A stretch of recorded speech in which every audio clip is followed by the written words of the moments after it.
სამოქალაქო ინსტიტუციონალიზმის გავითარების ფონდის მუშაობა ყოველთვის იყო ღია და საჯარო. მაგდანიკაშვილი ამ განცხადებით უფლებადამცველი ნიკოლოზ მჟავანაძის ბრალდებას გამოეხმაურა, რომელმაც ფონდის მხრიდან თანხების არამიზნობრივ ხარჯვაზე ისაუბრა.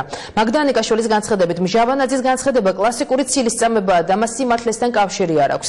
მაგდანიკაშვილმა პრესკონფერენციაზე სადაზღვევო პროგრამის ამოქმედებაზეც ისაუბრა. ის ამ პროცესს სახელმწიფოს მხრიდან უნიკალურ პასუხისმგებლობად აფასებს და ხელისუფლებას აღნიშნულ საკითხთან დაკავშირებით საზოგადოების ინფორმირებისაკენ მოუწოდებს. ქრისტიან-დემოკრატების წევრის განცხადებით, თუ კი შეთავაზებულ სადაზღვევო პროგრამასთან დაკავშირებით არ მოხდება საზოგადოებისა და სამედიცინო სექტორის ინფორმირება, ეს დიდ გაუგებრობას გამოიწვევს.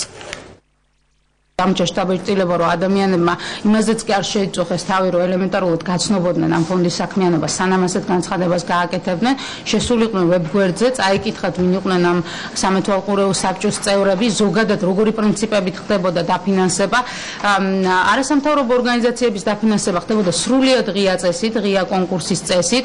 ყველას, ვისაც კი ჰქონდა სურვილი, შეეძლო შემოეტანა განაცხადი, ხდებოდა ამ განაცხადების განხილვა. ის თუ როგორ განხორციელდა ეს პროექტები, ამის თაობაზე არსებობს ანგარიშები და ამის გაცნობაც არის აბსოლუტურად ღია.